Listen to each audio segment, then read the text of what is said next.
ప్రాంతమైన అభివృద్ధి చెందాలంటే రియల్ ఎస్టేట్ రంగం చాలా కీలకం. రియల్ రంగం దూకుడు చూపిస్తే నిర్మాణాలు వేగవంతమవుతాయి. చాలా మందికి ఉపాధి వస్తుంది, ప్రభుత్వాలకు ఆదాయం కూడా వస్తుంది. ఇదే విషయాన్ని చెప్పారు సీఎం. అందుకే నిర్మాణ రంగంలో కీలక నిర్ణయాలు తీసుకున్నారు.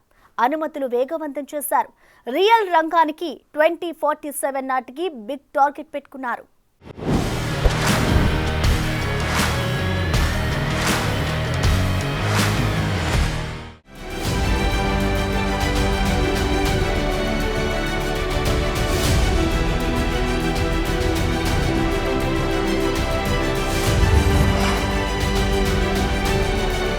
రాష్ట్ర ప్రగతి, అమరావతి నిర్మాణం విషయంలో ప్రభుత్వం చిత్తశుద్ధితో పనిచేస్తుందని సీఎం చంద్రబాబు అన్నారు.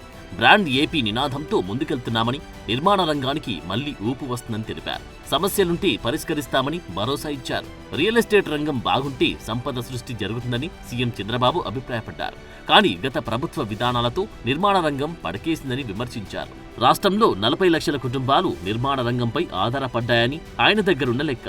వీరందరికీ జీవనోపాధి కల్పించడంతో పాటు రియల్ ఎస్టేట్ రంగం అభివృద్ధి, రాష్ట్ర అభివృద్ధిని పరుగులు పెట్టించడానికి ఉచిత ఇసుక విధానం తీసుకొచ్చామని గుర్తుకు చేశారాయన. నరెడ్కో ఆధ్వర్యంలో గుంటూరులో ఏర్పాటు చేసిన నరెడ్కో ప్రాపర్టీ షోలో సీఎం ఈ వ్యాఖ్యలు చేశారు. అమరావతిగా అభివృద్ధి అయి ఉంటే ఇప్పటికి ఈ ప్రాంతం అంతా కూడా నిలదొక్కునేది. ఒక అమరావతిని పూర్తిగా నిర్వీర్యం చేసి రాష్ట్రంలో నిర్మాణ రంగం అనేది నిలదొక్కోకుండా చేసే పరిస్థితికి వచ్చారు. ఇంకో పక్కన ఎక్కడ చూసినా డెమాలిషన్ చేయడం, భయభ్రాంతులను చేయడం, ఇలాంటి చాలా కార్యక్రమాలు కూడా జరిగాయి. 5 సంవత్సరాలు నేను చూశాను. అన్ని రంగాల కంటే నిర్మాణ రంగం పూర్తిగా దెబ్బతినే పరిస్థితికి వచ్చింది. ఈరోజు మళ్ళీ మీరు చూసినప్పుడు ఈ 7 నెలలే మేము వచ్చిన తర్వాత 7 నెలలు అయింది. బిల్డ్ ఏపీ అనే నినాదంతో ఈరోజు మనం అందరం ముందుకు పోతున్నాం. జీడీపీలో రియల్ ఎస్టేట్ రంగం వాటా 7.3% ఉందని చంద్రబాబు చెప్పారు. 2047 నాటికి 20% పెరిగితే $5.8 ట్రిలియన్ వస్తుందని ఆయన అంచనా వేస్తున్నారు. అమరావతి అభివృద్ధి జరిగి ఉంటే నిర్మాణ రంగం ఇప్పటికీ మరో రకంగా ఉండేదని అన్నారు సీఎం. నిర్మాణ రంగంలో నిబంధనలు సరళీకృతం చేసి మంచి పాలన తీసుకొచ్చామని అన్నారు. వచ్చే 2 నెలల్లో డాష్ బోర్డ్ తీసుకొచ్చి నిర్ణీత సమయానికి భవన నిర్మాణాలకు అనుమతిస్తామని హామీ ఇచ్చారు.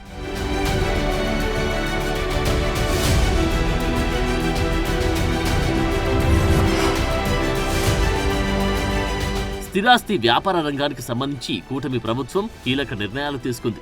భవన నిర్మాణ లేఅవుట్ల అనుమతుల్లో కాంప్లికేటెడ్ గా ఉన్న రూల్స్ ను సులభం చేసింది. దీంతో ప్రజలకు, వ్యాపారులకు లబ్ధి జరుగుతుందని సీఎం అంచనా. 5 అంతస్తుల వరకు భవన నిర్మాణాలకు ఆన్లైన్లో అప్లై చేసిన వెంటనే అనుమతులొచ్చేలా చర్యలు మొదలుపెట్టింది.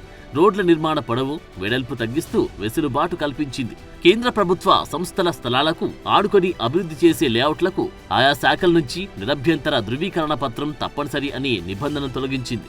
దేశంలోని 10 రాష్ట్రాల్లోని నిబంధనలు పరిశీలించిన తర్వాత ఈ నిర్ణయం తీసుకుంది ప్రభుత్వం. దీనికి సంబంధించిన 2 జీవోలను వేర్వేరుగా జారీ చేసింది.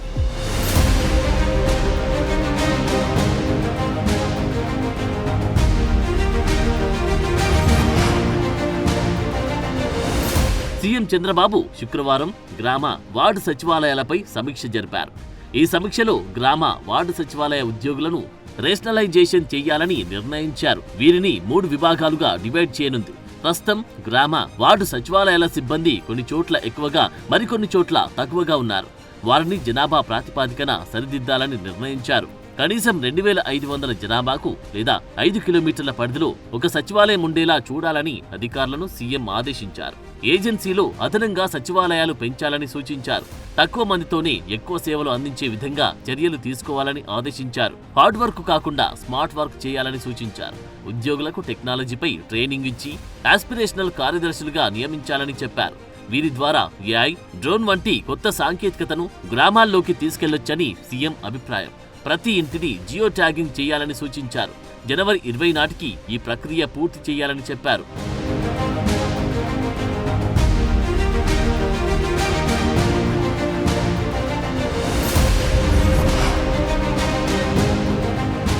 శుక్రవారం సీఎం చంద్రబాబు మరో కీలక నిర్ణయం తీసుకున్నారు. కేబినెట్ ర్యాంక్ ఉన్న వారి జీతభత్యాలను 2 లక్షలకు పెంచారు. జీతంతో పాటు ఆఫీస్ ఫర్నిచర్ ఏర్పాటుకు 1 టైం గ్రాంట్ ను కూడా రిలీజ్ చేయనున్నారు.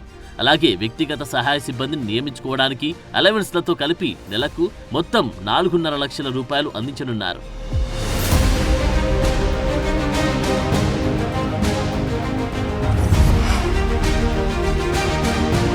రాష్ట్ర ప్రజలపై అదనపు విద్యుత్ ఛార్జీల భారం పడకుండా ప్రభుత్వం మరో కీలక నిర్ణయం తీసుకుంది. 14,683 కోట్ల రూపాయల డిస్కంల రెవెన్యూ లోటు భర్తీ చేస్తామని ప్రభుత్వం తెలిపింది.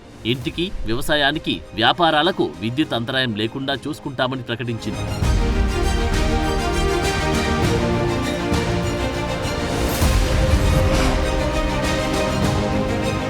శనివారం మంగళగిరిలోని టీడీపీ కార్యాలయంలో మీడియాతో చంద్రబాబు ఇష్టాగోష్ఠిగా మాట్లాడారు. P4 పై త్వరలో విధానపత్రం రిలీజ్ చేస్తామని అన్నారాయన. ఇక రాబోయే 5 ఏళ్లలో గ్రీన్ ఎనర్జీ రంగంలోని 10 లక్షల కోట్ల రూపాయల పెట్టుబడులు వస్తాయని సీఎం ధీమా. ప్రధాని మోడీ శంకుస్థాపన చేసిన ప్రాజెక్టుల గురించి మీడియాకు వివరించారు. చిత్తూరు జిల్లాలో తన 2 రోజుల పర్యటనపై ఆసక్తికర విషయాలు వివరించారు. జిల్లా ఆదాయంలో వ్యవసాయం వాటా 2% ఉందని ఆయన గుర్తించారు. 18% ఉద్యాన, పాడి పరిశ్రమల నుంచి వస్తుందని తెలిపారు. సాంకేతికతలో విప్లవాత్మక మార్పులు వచ్చాయి కానీ పరిపాలనలో మాత్రం రాలేదని ఆయన అభిప్రాయం. అందుకే గ్రామ, వార్డు సచివాలయాలను క్రమబద్ధీకరిస్తున్నామని చెప్పారు. జనాభా ఆధారంగా ఉద్యోగులను సర్దుబాటు చేస్తామని చెప్పారు. గతంతో పోలిస్తే రహదారుల పరిస్థితి మెరుగైందని అన్నారు సీఎం. వచ్చే నెల చివరి నాటికి రహదారులన్నీ బాగు చేస్తామని చెప్పారు. గతంలో నిర్వహించిన హ్యాపీ సండే కార్యక్రమాన్ని గ్రామస్థాయిలోనూ నిర్వహిస్తామని అన్నారు.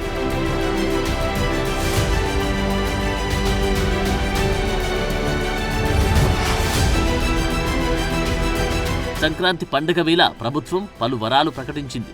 ఉద్యోగులు, పోలీసులు, రైతులు, విద్యార్థులు, చిన్న గుత్తేదారులకు కలిపి 6,700 కోట్ల రూపాయల బకాయిలు చెల్లించాలని నిర్ణయించింది. శనివారం ఆర్థిక మంత్రి పయ్యావుల కేశవ్ సీఎస్తో రాష్ట్ర ఆర్థిక పరిస్థితిపై చర్చించారు.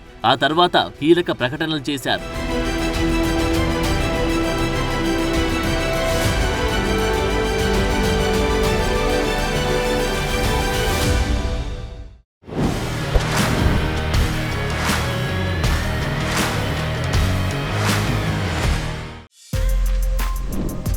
For more videos like this, subscribe Big TV channel.